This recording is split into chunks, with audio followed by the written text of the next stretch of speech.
Brave Networking and Navigating the Industry with Boldness panel. We've been doing this for 5 years now, and we should probably shorten the panel name.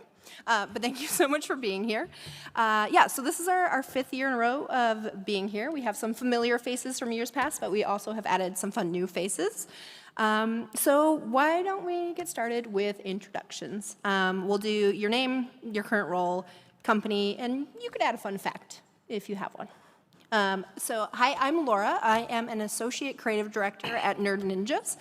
And I don't have a fun fact, so I'm just going to pass the buck right over. Yes, so my name is Fred Norton, and I am the Director of Quality Engineering at Niantic. I've been there for about 8 years now. Prior to that, I was at Microsoft for 20 years. And I would say a fun fact is I was part of both the Xbox launch and the launch of Pokemon Go. That's pretty good, yeah. Hi, I'm Nigel Davis. I'm 35 years old. I'm a producer over at Bungie working on Marathon. My fun fact is I have a twin brother who works in video games as well. He's here. Oh. My name is Przybylski. I am the founder of D20 Studios, an indie-based company developing a game called Abalon. And my fun fact is that I recently returned from a trip to India on behalf of Google as part of the graduation ceremony for their Indie Games Accelerator program. Woo-hoo. Hey there, my name is Kelly Baptista. I work as a game designer at Valkyrie Entertainment, and there's nothing fun about me. Fake news. Hi everyone, my name is Luis Hinojosa. I work at Xbox as a software engineer, and my fun fact is that I really, really like Final Fantasy XI. Nice. Well, thank you all so much for being here today. Just a quick note, we are going to try to save a few minutes at the end for Q&A. So if you have questions, hang on to those towards the end. And I do just need to give the quick caveat, we will not be sharing any company secrets during this panel. We are here to talk about networking, so if you came for super secrets, we have none for you today, sorry. But if you're here to learn more about networking in the games industry, we got you covered. Okay, so I think first step is how do we all know each other? So Fred and I worked at Niantic on Pokemon Go for many years together. Poor Nigel has been putting up with me for several years at Bungie for the last 2 years. Ross and I go back more than a decade. Oh, yeah. We worked at EA together when we were a million times younger than we are now. And then Kelly and I worked at Niantic, and I was part of her career change over to game design, but she'll talk about that a little bit more later. And then Luis and I met through mutual friends. So yeah, it's one big group of networking up here. I think we'll start with, how'd you break into the industry? Fred, do you want to go first? Sure. So I started at Microsoft way back in the day, working on Exchange server. And after I did that for about 5 years, I was looking for something new to do. And this is also part of networking. So one of my friends who I played basketball with, who also was a developer for Exchange server, was working on this game called NFL Fever. And he kept asking me every day, he's just like, hey, Fred, what's the rule for this? What's the rule for this? As he's trying to do the rules engine. And I'm telling him left and right all the rules because I'm a huge sports fan. And then once he found out that I was actually getting ready to leave Exchange and go to another group, he's like, why don't you come over here to games? He's like, you know everything about these sports games. And so basically, that's how I ended up moving over into games and breaking into the industry. Yeah, sometimes your passions can lead you into game, even if they're not games themselves.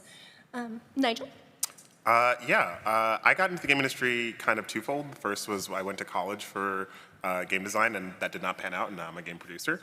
But I did that, and it kind of got me my first job as a QA contract working over at Xbox, and then halfway through that, I was also doing some side gigs, and I ended up doing a lot of observation work for esports and MOBAs, and so there was a position over at Bungie for this very weird, very niche person who needed to be able the ability to test builds, but at the same time capture gameplay, and I was like, oh, that's me. So that's kind of how I got my start, was just goofing off and doing some side work. So yeah. Ross? Ross? I started in 2006 as a hobbyist tabletop board game designer.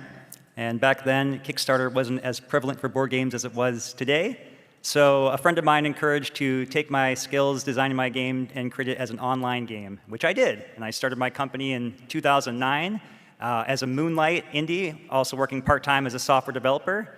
And from there, I made connections in the industry, showcasing at events like PAX. It was actually the Moki Flash Summit back in 2010, 11, I think, that I first attended and made my contacts there with the Adobe folks. And at the time, gaming in Flash was a pretty big thing, and so that's where I made my start. Kelly. So I think I have a little bit of a weird one. I used to do more people experience rather than game design. So I got my start working at Niantic a long time ago, so long ago. And I was the office manager for 3.5 years. And so this is the part where networking is important. So as the office manager, I worked with basically everyone at the company. And I was lucky enough to have a really good manager who encouraged me to reach out to people and kind of see like what else was out there. And so my past is kind of in like museums and theme parks. So basically, I was given the go-ahead to kind of figure out what my next step was. And so Laura here kind of led me into game design, and I was able to do some other projects that were not necessarily my normal job, and I made the jump from there. And now I've been doing game design for going on 3 years now, and I love it. Glad I tricked you into it. Luis. So my start was a little bit similar to what Kelly was just describing. In my particular case, I was working on an enterprise software at Microsoft, and a friend of mine recommended that I look for other opportunities because I was going to move internally, and he said, you owe it to yourself. You always liked gaming. And it so happened that someone who used to be a mentor for me when I was a junior engineer, he and I got back together, we reconnected during the pandemic, and he was like, hey, actually, this hiring manager is hiring for something in Xbox, and I think you'll be a good fit. Send me your resume. And that made some connections happen, that got me the interview, and here I am. Awesome. Oh, I think I skipped myself.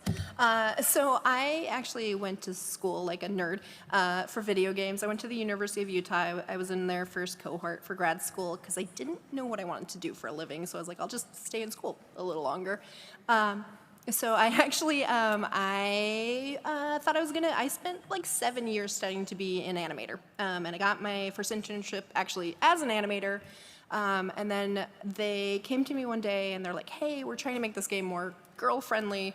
Come to a game design brainstorm. Just come and give some feedback. And about 5 minutes in, I realized I was in the wrong career and was very fortunate that I was able to make the switch over to game design. So I've been doing that ever since. Awesome. All right, let's go to talking about a time networking changed your career. Ross, do you want to start us off on this one? Sure. So I mentioned earlier I started my company, launched my first indie game, and it did pretty good, but it wasn't good enough to quit my job and live the dream and all that kind of fun stuff. But adjunct to that, I decided to pursue other opportunities, particularly speaking engagements and just getting more involved in the community and game development. And so the funny story is that the game I was making had absolutely nothing to do with my long-term path in my career. It was the activities I was doing at these conferences, writing tech articles. Like I said, Flash was pretty big back in that time, and so I was one of the first pioneers to work on like the mobile GPU and the Air platform, which is a cross-platform for Flash. And so it was the result of writing these activities, writing articles and contributing things and networking with the folks that were at these conferences that I got invited to become it's called an Adobe Community Professional, or a game developer influencer. And essentially, I helped other people learn how to do the skills that I had been working on myself. And so I had that put onto my LinkedIn portfolio resume there, and one day, out of the blue, I just got a contact from somebody from EA and said, hey, I noticed that you're kind of a subject matter expert in Flash and ActionScript. Well, we need somebody to come lead our engineering team in Utah. Would you be interested in pursuing that? And so we had a nice chat, and long story short, that ended up taking me and my family from Chicago to Utah, where I went to work at EA as an engineer manager and then producer, and also where I met Laura. Yeah, I think Ross's story really highlights that sometimes mentoring other people and helping other people can open doors for you. So definitely, if you have something you're passionate about, share it with other people. Fred, do you want to go next? Sure. So I would say I used to work with another producer on one of our video games when I was at Microsoft, and networking with him all the time and keeping in contact with him. When I got ready to leave Microsoft, he had started his own company, and they were doing a mobile game, which was more of like an online betting game or whatever.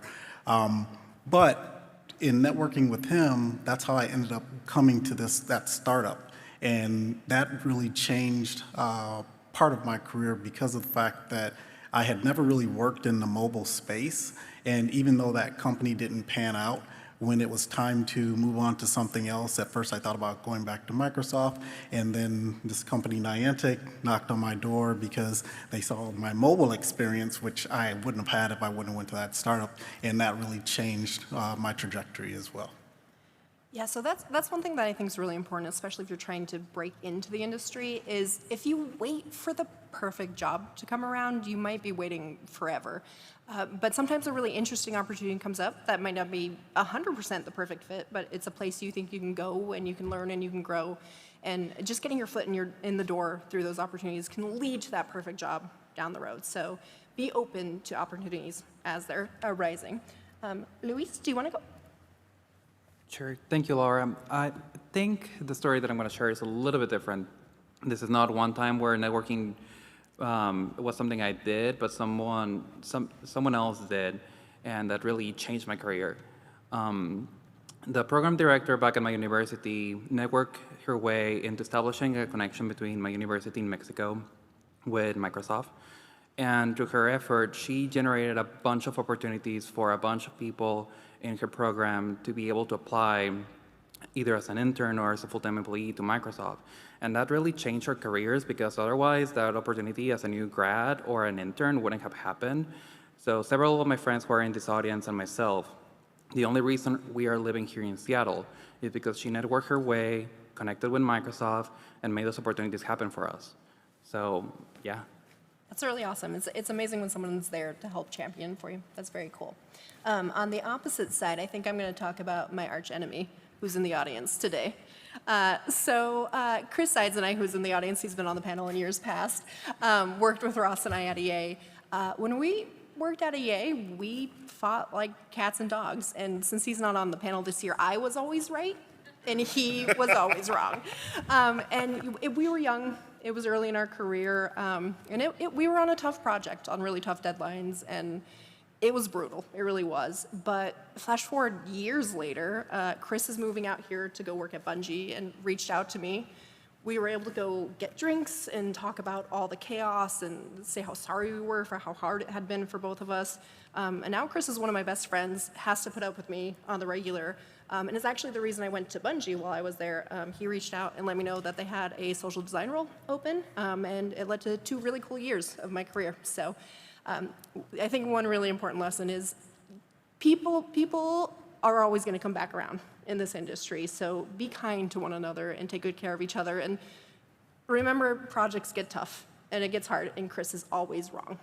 That's the most important lesson. All right, Kelly. I wanted to add on to something you said earlier before I go. Go ahead. So if you are going to take something that is just getting your foot in the door, please be sure to not tell the people you're interviewing with that you're just trying to get your foot in the door, and always do your best work, even if it's not your ideal job. That's something that I just I don't know, found over the years, so sharing that wisdom with y'all. Anyway, so my networking story is, and I hate saying this even 2+ years later, when I was laid off from Niantic in the summer of 2022, everything felt hopeless because I had just transitioned into my career as a game designer. I was super junior, very fresh, and I hadn't shipped anything. So that was like a super daunting time, but all of the people that I had connected with at Niantic were there to help me if I saw somebody who was on a hiring panel that, they had a connection with. They would reach out and be like, hey, I work with Kelly here, like, she's super cool and a hard worker. And I also was able to even interview with Valkyrie because Laura knew some folks there. So it's just like a super good way to kind of get your name out there, because a lot of it is, people don't know the kind of work you do, and it's good to have somebody who can vouch for you. Oh, side note, somebody that we all worked with at Niantic now works at Sony because I was able to refer her. So it's like, a nice pay it forward kind of deal. So yeah, that's me. Yeah, I have definitely found in my career in those really tough times between, layoffs and studios getting shut down, that the folks I reached out to and were able to help me were people that at different times I was able to help lift up and help out. And it never hurts to have friends who go to really cool studios that you stay in touch with. All right, I think Nigel. Yeah, my fun networking story. During my first kind of gig at Microsoft, one of my buddies I went to college with suddenly appeared in the studio, and I was like, what are you doing here? And he's like, I got a job here. And I was like, cool. And so we started talking, catching back up, and he's like, hey, why don't you join my D&D group? And I was like, yeah, sure, whatever, I'll join D&D group. I love D&D. And the next thing I know, I'm in this D&D group, and we're going really hardcore, super having a great time. And I know, next thing I know, it's like a year has passed playing with this group. And at this point, I'm looking for a new job, and I find that Bungie position, and one of the guys in our group, Jeff, was like, actually, I just got a job at Bungie. Do you want a referral? And I was just like, there's no way me reconnecting with my college friend to play D&D is gonna get me a job. And then it did. So make sure you're cool, like everyone is saying here, but also the small interactions that you do casually with people are also super important. I never thought playing D&D would get me a job, but now I play D&D with a really great engineer at Microsoft, a really cool person over at Sony, a really cool person over at Riot. Like, it's just a big group of people, so make sure you do take people up on casual hangouts. They're useful. So. Unfortunately, no. No open spots right now. No open slots at the moment. All right, so I think the true lesson of this panel is play D&D. Yeah, play D&D. Absolutely. That's the secret. Awesome. All right, let's talk about a time you had to be bold and brave in your career, a time where you had to advocate for yourself. Let's start with Luis on this one. Thank you, Laura. So once upon a time, at one point in my career, my whole team was restructured and split over into several different organizations. And I was going to land in a position where I didn't know anyone in management. I had been trying to get a promotion for a while, and I was kind of worried none of that was going to happen. So I had a good relationship that I had been cultivating for a while with my then manager. And so I spoke with her, and because we had that good relationship, I told her, honestly, I'm feeling super anxious about this whole thing. I was as vulnerable as I could be, and I said, I don't need advice. What I'm really looking for is for some connections. Introduce me to people in this new org. I know that you cannot change this, but you can tell me who to talk to. Who are the people that I should be meeting? Who are the people that I should be speaking with? And she did. And within a couple of weeks, that anxiety was gone, and I had reestablished myself and my career in that new position because she was able to connect me with the right people. And those people are amazing. One of them became my mentor. And we ended up talking about, stuff like work stuff, but also like the Final Fantasy concert that we both went to and stuff like that, and that was pretty cool. And that just opened a ton of doors for me. So, being bold is being vulnerable, and having the trust of being able to say that to the right person is super valuable. Yeah, that's something I found in my career too. Having somebody that can be a trusted source for you to go to and help guide you through mentorship can be really important. And I think you'd be surprised to know some very senior people in the games industry have mentors of their own. It sort of goes all the way back through history. So mentorship is definitely a very important part of the industry, and it's something that I encourage folks to pay forward as well. Nigel, would you like to go next? Yeah, sure. One of the times I had to be bold, I guess, is when I wanted to become a producer. I realized one day my team really was disorganized and not flowing the way I would want it to. And I remember talking to one of my producer friends, his name is Samir, and I said, Samir, what do? I want to become a producer. I don't know how to do this. And so he said, okay. And so we started using our lunch breaks. He would sit down with me and go over very basic production ideas and flows and basic responsibilities I would have to do. And while I'm doing this, he's also talking to this producer of the studio and this other producer of the studio, this other producer of the studio. And next thing I know, there's like heads of production coming to talk to me and be like, Nigel, I heard you want to be a producer. Do you want to take some time and like grab coffee? Do you want to talk with us? So I was like, absolutely. So just by like me trying to be brave and like trying to be like, I have no idea what I'm doing, but I really want to help, people were willing to come out of the woodwork and help me. A lot of people think asking for help shows weakness. It's not. And in games, I say this constantly in our stand-ups. I say, don't suffer silently, suffer very loudly. Because people can't help you if they don't know you need help. So that's probably mine. That's amazing. Yeah, it's hard being vulnerable, right? It's hard admitting that you need help or that you have questions about something that you don't know. But I mean, I think the big secret of the industry is none of us know what we're doing, and we're all just sort of making it up as we go. So I think the majority of folks in the industry are always going to be really happy to share what knowledge they have figured out and be a part of that experience for you. So be brave and reach out to folks when you have questions or if you need advice. Fred. Yeah, so I would say probably, I've had many times, but one of the first times was I started off as a test lead on NFL Fever, and at one point we got to about to ship, and we're going into the next year. Our executive producer was leaving the company, and so we were trying to backfill that position. And so I remember doing a lot of the interviewing and like all the other stuff, and finally, you know, people were just like, hey, you've been doing this job, basically. And I was like, yeah, I have been doing this job. And so I remember going into our GM, and I was like, I don't know why we're looking for an executive producer for NFL Fever. I was like, I'm here. I was like, I've been doing the job. I've been doing my job, this job, all these jobs. And so in doing that, everyone kind of looked and they were just like, yeah, you have. And so then that was my first time being a producer on a video game. Outside of that, I've also done that several other times, you know, moving into a product manager role for all of Connect Fun Labs. You know, I was a lead producer for several other games. And at one point, I remember when I was doing my quality engineering role, there was a role open for all the internal studios. And I remember my current manager really was just like, well, you're not advanced enough. You've been doing these small games here. You can't do the, you know, take over like all the studios. And I remember I specifically went over to Bungie. I talked to them. I talked to the people at Ensemble. I talked to Epic. And all of them advocated for me. They were just like, oh, no, this is the guy that we want. And they actually didn't interview anyone. They just took me and made me the QE manager over all the internal studios. But that was me going out on a limb and saying, hey, I'm here, see me. I'm ready for this position.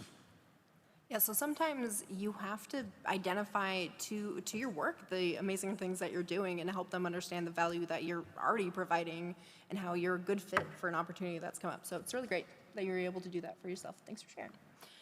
Kelly. So I said this last year, and I'm going to say it again. Unfortunately, being laid off was like a super pivotal moment for me.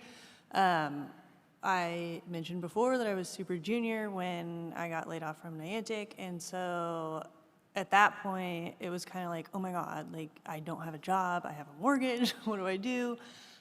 Should I just go back to what I was doing before? Because, I mean, it was already terrifying enough to basically go from, you know, a career level kind of role to basically like starting out over again. So being laid off was like, oh my God, what am I doing? And I was like, man, do I go back? And like Laura was there. I know Heidi was there, who's in the audience. I just blurted you out. I'm so sorry. Fred was there. And so like, they were like, yeah, I mean, you could go back, but like, do you need to? Like, is that what you want to do? And so that was kind of like my be brave moment where I went into a ton of interviews being like, hey, yeah, like I only did this for X amount of time, but I could absolutely be your associate game designer, and I'll freaking kill it. And so I made it a lot of the ways in a lot of those interview loops, but sometimes there was some hard stuff at the end of that, and they're like, nah, sorry, you're not what we're looking for, and all that fun kind of, sad email stuff. But yeah, obviously, sitting up here, you're like, oh yeah, she kept doing game design, so yeah, I stuck with it, and I made it happen, but it was definitely a very spooky time for me, so, Well, Kelly gives a lot of credit to some folks who helped hold the doors open for her while she was going through this journey. But the thing with that is, if you're not prepared for it, if you're not ready to step up to the opportunities that come up, and you're not, willing to fight for yourself, it doesn't matter how many doors are being held open for you. So Kelly 100% did that for herself, and thank you for giving us credit. But that was all you. You're incredible, and I'm so proud of you. Yeah. So being able to fight that good fight, it's really tough. But it's if you want it, you got to keep going after it. And then Ross. Gosh, as an indie dev, as an entrepreneur, every single day I wake up. But if I had to pick a serious, probably the boldest thing I ever did was deciding to quit my job at EA to pursue indie dev full time. So leaving a very awesome, high-paying job and being the sole breadwinner for my whole family at the time, deciding I'm going to go ahead and leave this and go pursue my dream to make indie games full time. That's pretty bold. And then, fortunately, again, because of the networking aspect, I had lots of contacts in the industry to help me get me started, building up a team. Laura and I actually worked together for a few months there. Chris and I, who's in the audience, worked together for a few months. And that experience of going through that process to follow a dream. My father had just passed at the time, and I remember having our last conversation just the day before he died, sitting on my porch, and him just kind of talking about all the things he had to do when he got back home and all the worries he had. And then I get a call the day later from my brother saying he had passed, and I was like, wow, it can just end like that at any given moment. So why should I sit idly by when I have the rest of my life to live and to do something I really want to do? So I encourage you, if you have similar thoughts or feelings, remember that the future is not always there. It's not guaranteed. So take that time, be bold, and do it today. Awesome. That's an incredible story, Ross. Thank you. Thank you. And I will say, I don't know anyone who has a more work ethic or hustle than Ross. He has been working so hard, and he's been incredibly kind to the people around him, too. When he and I worked together, I had just lost my job at EA, didn't know what I was doing or where I was going, and he let me hang out with him for a couple of months while I found my footing again, and that was really helpful. So if you are interested in the indie world, try to snag some time with Ross after the panel and get his thoughts. Okay, so I think for me, I learned a really rough lesson early in my career. If you work at one of the bigger corporations, a couple of times a year they have you do this thing that's called a self-review, and you write down all the things you've done. We were crunching. I didn't have a lot of time for it. I wrote a couple of bullet points down and submitted it. Flash forward to when your manager comes back and tells you, did you get the promotion? Did you not get the promotion? My manager at the time decided that despite the company having put me up for promotion, that he was going to deny it. And the reason being is he brought up my self-review, and he's like, I can't defend this promotion with 3 bullet points. You don't even think you deserve this promotion. And there's a lot of other ways I could have learned that lesson. There's a much kinder path to this lesson. But what was good about it is it meant that for the rest of my career, I knew I needed to keep track of my own value, that I needed to be able to share and justify and point to all the amazing things that I'd done every 6 months or a year, depending on the company. So I think that's one really big thing is once you do get your foot in the door, once you're in the industry, keep track of everything you're working on. Make a list, even if it's just a bullet point list for yourself. So when those big annual reviews come around, you can look back at all the amazing things you've done and share it with your company and show how proud you are and how hard you've worked for them. So I think for me, that was a really big lesson about advocating for myself and being bold in the way I approach what I've accomplished. So hopefully y'all can learn that lesson this way instead of how I went through it. So this is going to be a surprise question, but I want to come to it. Do you guys have any advice for when somebody is seeking mentorship or trying to connect with you about what has been really helpful when somebody reaches out to you? Or, you know, if you meet with somebody, what can they do to really take advantage of your time? So I know for me, one thing that's really helpful is if we set up a meeting and are chatting, come with questions. Come prepared with the sort of things that you're looking to get from me. I'm always happy to just hang out and have a chat, but if you're looking to get something career-wise, show up with that list of questions and what you're hoping to get out of that time with that person. Does anyone else have advice on what to do? Kelly? So I think a lot, like, I absolutely agree with Laura. Come with questions. There needs to be like a reason for it. Although I also feel like sometimes the best mentors come by surprise. Unfortunately, Heidi's going to get called out a second time in the audience. I think a lot of it can come from being genuine in the role that you have and like making connections with people, which is like the networking part of this all over again. And just like having a genuine interest in what you're trying to do. I think people can absolutely tell if you're coming to the table with something that's not real. And so going to somebody and just being like, hey, be my mentor is oftentimes not exactly going to work. And so, like, yes, absolutely, of course, that can happen that way as well. But a lot of the times, like, the people around you, like, you can always learn something from the people around you. And so that's just kind of how I've found myself as the mentee.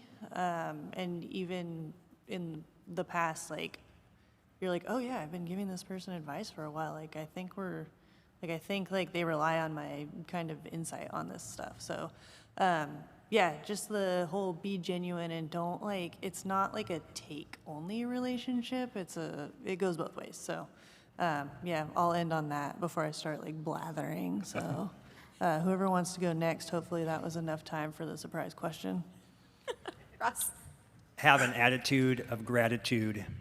Very important. If you get time from one of us, it is a gift to speak to someone who's got experience you can learn from. So come to it with, curiosity, eagerness, excitement.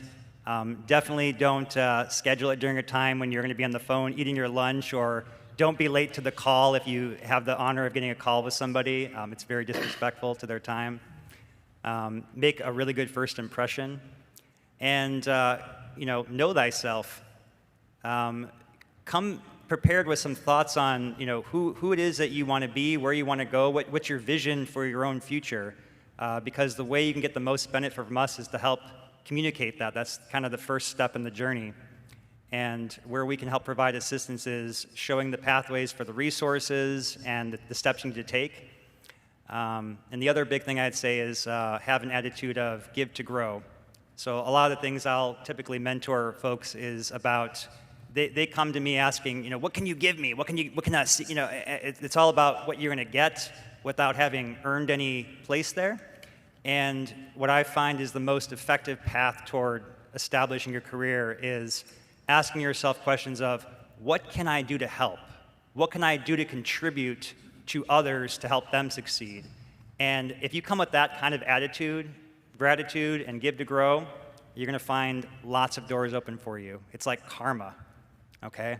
And what goes around comes back to you tenfold. So keep that in mind. Awesome. Anyone else want to jump in on this one? I'll jump in. I've had a lot of conversations with folks who are like, I want to get into games, it seems fun. And then they'll tell me, I'm like, okay, so what do you want to do? And they're like, art. And I'm like, that's broad.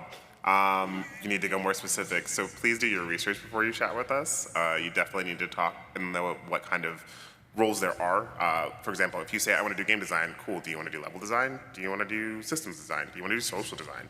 Those are very different things, and you need very different skill sets for them. So make sure you do your research before you do come talk to one of us. I'm not telling you need to know everything, but at least an idea of like, hey, I would really like to make people play together more, or I would really like people to grind the games that I make really hard, and make sure you know what questions you need to ask so you can get there. Yeah, and I would just say, just remembering, to be respectful of the time and knowing that they have limited time, coming in with like clear goals and telling them exactly what you want to do and like having some things in mind really helps. What you don't want to do is come in and you don't really have a path and you're kind of looking for your mentor to kind of guide you and push you into all these different paths or whatever. That's not really the job of the mentor. Your mentor really is to help you get to the next level where you want to go, but you got to know where you want to go before you seek out a mentor. Awesome. And yeah, go ahead. One more thing that I'll add, because what everyone said is already amazing and so on point, is that mentors are not only the people here at the panel or someone who is more senior in your career or life. You can have a reverse mentor who's someone more junior that can teach you something that you know anything about. You can have cross mentors who are people who are your peers who can help you grow as you help them grow, like Kelly and everyone else what we're explaining before. So when you think about mentorship, think about it as forming bonds with other people, because that's really what it comes down to. As other people have said, it's about being authentic, but also it's about like doing active listening. As a mentor, you have to actively listen, and as a mentee, especially, you have to listen to what they're saying to you so that you can put it into action and hold yourself accountable, because your mentor is not going to do that. It's not a teacher relationship like you would have in school. It's more of a volunteer opportunity to help each other mutually. So yeah, I think there's a lot of like honesty and like responsibility that you have to have with yourself to be able to carry that relationship further. Yeah, very cool. I think one thing too to keep in mind too, if you're reaching out to somebody who works in the industry, a lot of people are crunching and really busy. So if somebody forgets to get back to you, it doesn't mean that they don't want to talk to you. It just means that they're overwhelmed and they're running 1,000,000 miles an hour. So yeah, I think be kind and patient if you're reaching out to someone. And if you don't hear from them for a while, maybe send one more follow-up message a couple weeks later just to see. But just know that like folks get busy and crazy, and it doesn't mean that they don't want to be there for you. They might need a reminder nudge. Don't send 10,000 reminders. That like one follow-up is great. So thinking about networking, I think one important thing is to talk about the tools of the trade, how we all network together. For example, everyone's least favorite social media platform, we all have to be on LinkedIn. Does anyone want to talk about tips you have for different platforms that you use to network and stay connected? I'll give you one extra platform that I found surprisingly effective that I didn't see coming, Reddit. LinkedIn's the go-to for sure. If I'm looking for new hires, I'll go to LinkedIn, but I've had a lot of success recently with finding folks on Reddit. There's a number of boards you can join, essentially hungry artist, hungry game dev, all kinds of different ones. But I'll go there because I like finding people that are passionate enough to be creative and find those kind of outlets, and the folks I get there are just supercharged. LinkedIn is interesting because I found kind of the opposite. It's more like there's a lot more entitlement there. Like they just like put the resume in like, all right, just give me the jobs. And on Reddit, it's like they're like, no, come on, what can we do to convince you? So that might be somewhere to go if you're not having traction on LinkedIn. I've had a lot of people from my team I've hired from Reddit, so that's a good one. Yeah, that's a really great resource. Yeah, and so I'll speak a little bit to the LinkedIn. So being the passive entitled person does not work. Part of what you have to realize, for instance, like if I post a job tomorrow, I will see like 300 applicants within the first day that I post it. So you have to figure out how to be seen. A couple things to do on LinkedIn. Number one, anytime a recruiter reaches out to you, even if it's a time when you're in a position where you're just like, I'm not really interested, always respond. That recruiter that you were talking to in that job that you wasn't interested in, all of a sudden, you're just like, oh, I want to go to Bungie. And all of a sudden that recruiters move like everyone else. It's that recruiter that you ignored, and they're just like, I don't want to talk to this person. They ignored me when I was at company X. Now they want to talk to me. So make sure you always do that. The other thing is, a lot of times, if you see a position, it's kind of a trick of the trade. If you see a position, if you can figure out who the recruiter is, even if you're going to apply for the role, just look at that recruiter's profile. What ends up happening, that is their job, is to find good applicants. And so when they see that you looked at them in their profile, they will look back at you. So it's like you've kind of presented yourself without even presenting yourself. And so those are some of the tricks of the trade as far as LinkedIn. Yeah, and I think with that, it's so I think the recruiter thing, especially, like when they reach out, it's okay to say like, hey, I'm so sorry, I'm not on the market right now, but I'd love to stay in touch. And like Fred said, they move as often as any of the game devs do, so you never know when they're going to end up at your dream company. So just that really polite message, like acknowledging that they reached out and staying in touch with them, can make a really big difference. Recruiters are your friends. They're there for you, and they're there to support you in your journey. So yeah, recruiters are a really great way to stay in touch. And treat them with the utmost respect and kindness. Yes. My wife is a recruiter. I hear all the horror stories of candidates and the experiences she goes through. But yeah, you want to make good with that person because, and you never know, like it's a very small industry, and chances are highly likely you're going to encounter that person again at some other thing. So show up to meetings on time, communicate clearly, be grateful for the opportunities you get with them, and yeah. And make sure you respond even if they reject you. Yeah. Yeah, Absolutely. and then one more thing, as far as like making sure that there's times when you will apply to a company and you can look at that company and you can see if there's people that you've worked with before that are at that company. A lot of times, if they worked with you before, they will offer to give you a referral. Most companies, if you get a referral from an employee inside the company, you're at least going to get a first round interview. Without that, you're basically just cold knocking in there. They're screening through. They're looking for certain buzzwords. They're looking for a lot of things, and you may not even get that interview. So I would say make sure you use your network. Yeah, and one thing I want to emphasize with that too is I cannot emphasize enough. If you're applying somewhere, check your network before you apply. Every company has a different referral process. Some places you can do it after the fact. Some places, if they've already applied, you can't do anything about it. So before you apply, look at your network and see if you know anyone who works there. Don't wait too long, right? Because jobs come and go in terms of posting, but do that initial reach out to see if there's somebody in your network who might be able to give you that referral. And yeah, I think Fred's right. Most of the time, folks are happy to put that referral in for you. Other networking platform tips?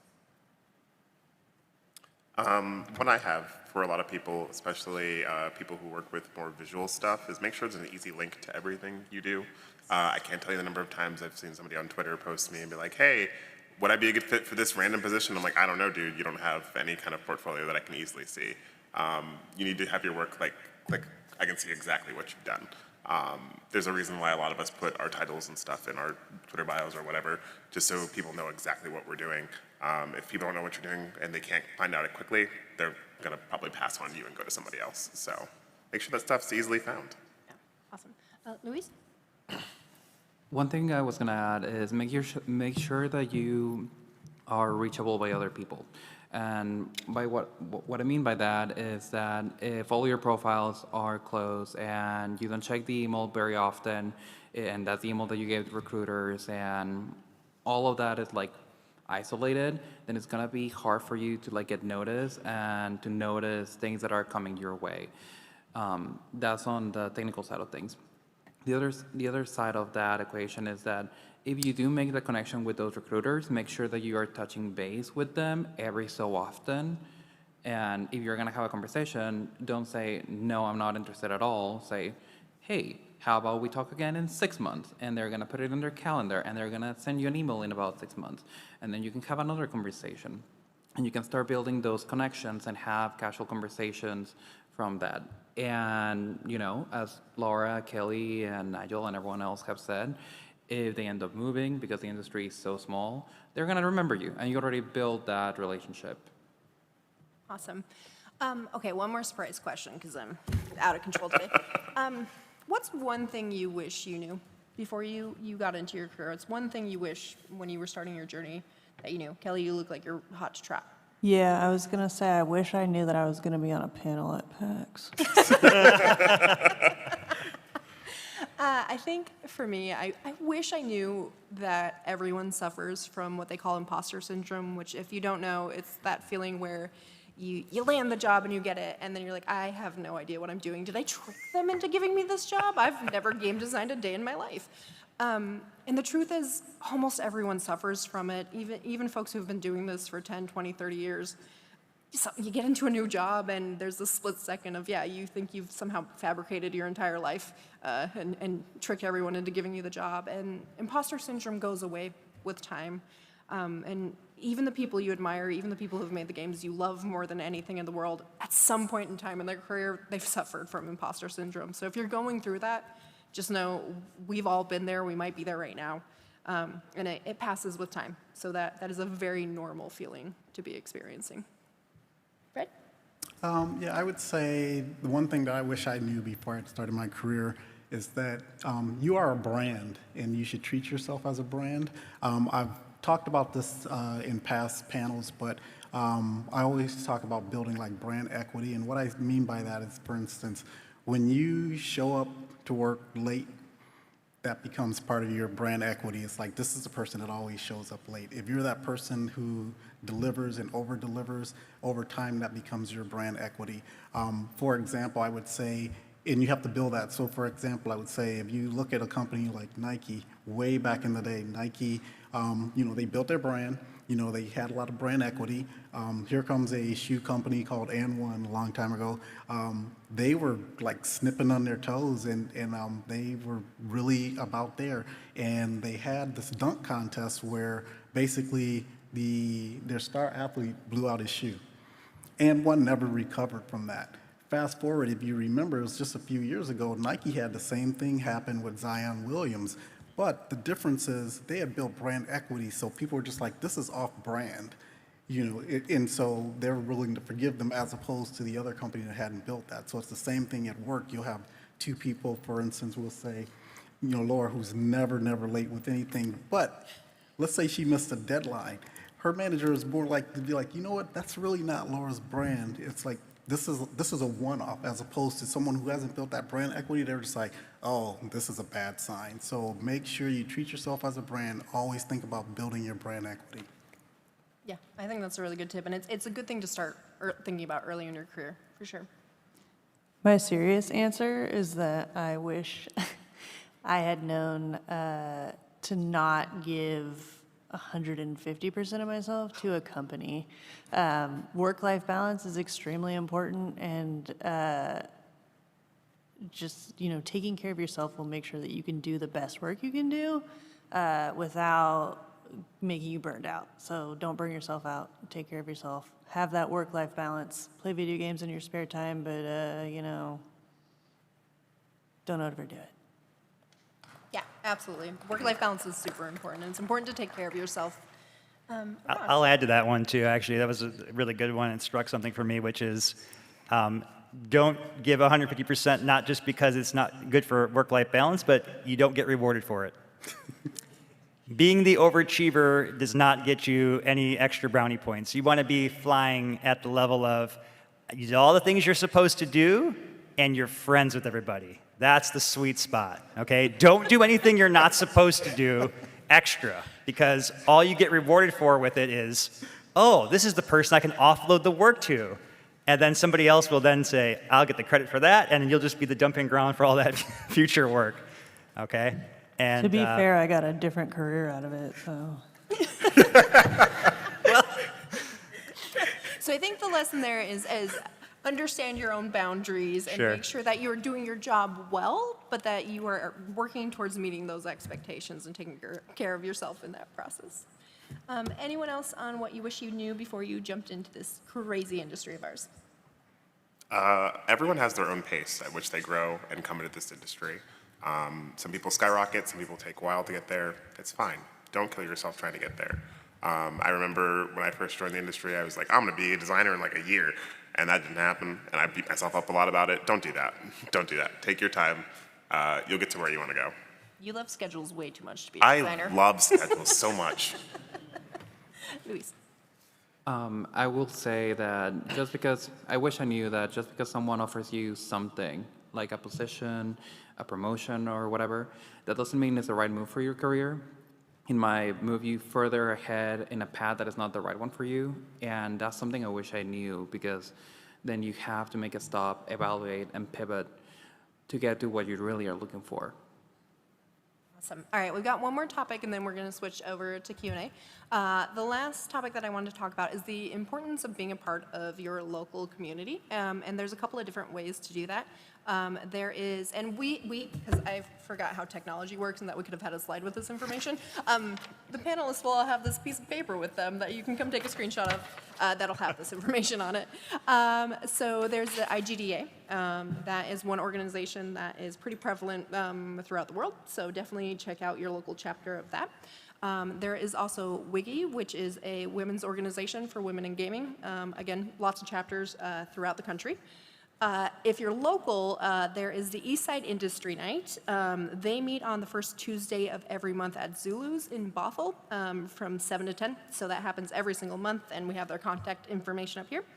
And then there's also the Seattle Indies. They have a Discord that you can join and connect with some really great folks on there. And then Ross, do you want to tell everyone about the Seattle's Indie Expo? Sure, yeah. So every year, the Seattle Indies group hosts an event called SIX, the Seattle's Indie Expo, and it takes place adjunct to PAX on Sunday at the Motif Hotel, just a block away, a stone's throw away from the convention center here. So I encourage everyone to check it out. It goes from noon until 9 o'clock at night. Starting around 6 o'clock, they dim the lights and have open bar or drinks there. And yeah, just come chill, check out a couple dozen or so of the top upcoming indie games in the Pacific Northwest. This is the place where all the future Microsofts, Bungies, and Niantics are being born. So it's also a great place to meet fellow developers, to network. If you're an artist or a game developer aspiring to get into those things, lots of great people to talk to there. I will be personally showcasing myself there, our upcoming game, Avalon Arena. So feel free to see me there, check out my game, and yeah, let's chat. Awesome. So again, that's this Sunday at the Motif from 12 to 9 p.m. And everyone is welcome. It's free. So Oh yeah, it's free. That's the big part. welcome. It's free. Yes. Should have started with that. Yes. Thank you, Laura. Awesome. All right. Well, I think with that, we'll switch over to questions. I'm not sure. I think there's a mic that we can. Yeah, they're on the Yeah, two sorry. sides. There's a mic over there and a mic. Sorry, it's really bright up here. A mic over there and a mic over there. If you've got questions, as a reminder, we cannot answer any trade secret type questions. So if you have any burning questions about the games we're working on, I'm so sorry, we're not answering. I'm happy to those. answer any trade secrets. Ross you have. can tell you all the trade secrets. Anything you want to know. It's all open book here. Over We here did. on the right. Yeah. Hi, thank you so much for the panel. Just curious, for those of us that are like transitioning into this crazy world, there's a lot of job postings that are like, experience 5+ years. So, right, how do you get experience to get experience? I imagine it has something to do with transferable skills. So just kind of wondering, what are kind of the top 3 things that you think are most critical to be successful in this industry? So, yeah, I'd be really curious to see what the whole panel has to say about this. I think it can really depend on which role you're trying to switch into. I think there's some really common ones, like being able to problem solve for me is probably the biggest one, regardless of what particular profession you're going into. And it's something that video games is nothing but constant problems and trying to solve them. So for me, I think my number one would be being able to showcase that you're really good at problem solving. Do the other folks have tips on that front? Go ahead. I worked on the publishing side of things for games for a little while, and there's lots of people that come from non-gaming areas. I think one of my bosses, she came from working with, I think, a shampoo company. As long as you have the skill set that says, hey, I have done ad work, or I have done project management, or I have done engineering for X number of years, go for it. People skills. We want folks that can work well on a team, that are passionate, that are excited, that want to be there. I mean, if it's games, right, you should have that. Very important. But yeah, being able to communicate effectively, be able to have a drive for what it is you want to achieve out of your career, and be able to answer those kind of questions. And then again, what are you going to do to contribute? How are you going to help elevate the company? How are you going to form a partnership with each other? Those are all the key kind of things. And personally, I'll take a person who is enthusiastic and a good communicator over somebody who may be more technically proficient. So we want tech skills too, whatever the field is you're looking to do, but people skills go much, much further. Awesome. Okay, so there's quite the line for questions. So I'm going to take one more answer for this, and then we'll move on to the next question. No, we're good. Go ahead, Luis. You got it? Sure, I'm just gonna add quickly skills to transfer.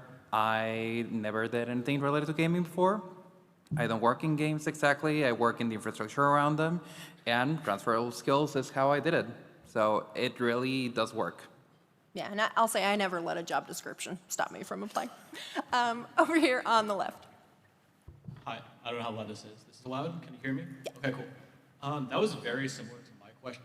That was very similar to my question in terms of years of experience. So I guess I'll kind of pivot it more towards, I don't know how many other people here in the same age range, but I got my bachelor's right at the tail end of COVID, and my curriculum was really heavily impacted by COVID existing, technology, and we can't be on campus to use campus tools. So I'm curious, with how much that threw off my plan, even having a bachelor's degree and years of experience, and people even in top companies to give referrals, it seems like the industry is really in hiring right now, taking people within the company and delegating them to different positions. So with that being said, do you have any, general tips about resume building and stretching what you do have to try and tailor it to positions? Yeah, I think one thing that's really important is knowing what sort of role you're going towards. I know one thing that is really common, especially when things are a little tougher, is sometimes a person will apply to multiple different types of roles at the same company, and I understand that instinct, right? You're trying to find your foothold in, but to the company that often signals you don't know what you want to do, and so why would I invest in you if this isn't really the job that you want to have? So I think picking a path, at least with any individual company, and making sure that you're applying to the same sort of roles, the same discipline, to make it clear to that company, hey, no, I really am excited to try to be a producer, and seeking out those specific kind of roles. Don't spread yourself too thin at any individual company. Other tips? I personally don't care about the degree. I care about the person and what it is that you have done and or are willing to do to help elevate yourself. Laura mentioned a number of these great groups, local IGA chapter, local indies if that's your thing. Go there with an attitude of, hey, I would like to get into this specific field. Again, go back to that know thyself rule. Make sure you know what you want, and then come prepared with some ideas of, hey, I would really like to help volunteer with this, or I'd like to do this. Do you have any opportunities where I could contribute to that? And that is a surefire way to get hooked in above all the other candidates. I feel like this is going to be the last bit because I'm watching the timer, but there's also a really cool resource called the Indie Game Academy that has a lot of people who are basically trying to break into the industry, whether that be indie or big old corporation guys, but they have classes and also game jams occasionally, so you could look into that and work on networking with people there. Yeah, game jams are a great way to show that you've got experience. All right, but we're going to jump over here to the right side. Thank you. Hi, I currently work in the industry. I've been doing QA for about 3 years. I have a degree in computer game design and animation. I want to transfer, to a lateral move, and I know that a lot of you folks have done that. Given somebody who has a background in QA, do you have any advice that somebody like that, in my position, might have if you want to go from QA to design or QA to narrative? What is it specifically that you want to transfer into? Narrative designer is the ideal role I want. Okay. Yeah, so I think, go ahead, Fred. So what I was going to say is basically, especially if you're already in a studio and you're working, a lot of times you can partner with a person who's already doing that, and there's some stuff that's maybe a little lower level for them that they will give it to you, and it's kind of like a proving ground, and you can kind of learn and improve yourself that way. That's always a great path, is to be hey, such and such is a designer. It's I really want to get into design. It's can you help me? And they'll say, well, I have all this work. And it's like, well, here's a little thing that you can do here. And it's like, oh, you did well on that. Here's something else you can do. And that's a way to kind of prove yourself and shift into another role. Yeah, that was what I was going to say as well. Find somebody who's at your company that you can go to. I 100% made Kelly do a bunch of tasks I didn't want to do when I was getting her to switch over. Exactly. It was really fun. Okay, so I think, unfortunately, we're about to get the signal that we've got to wrap up, but we will be outside of the panel for a little bit to chat if folks want to connect out there, and then, yeah, we'll have that, because I'm apparently from the 80s, we have a piece of paper with some information you can come take a screenshot of. Thank you so much for attending, and please connect with folks. If you found anyone interesting, reach out. Thank you. Thank you. Thank you.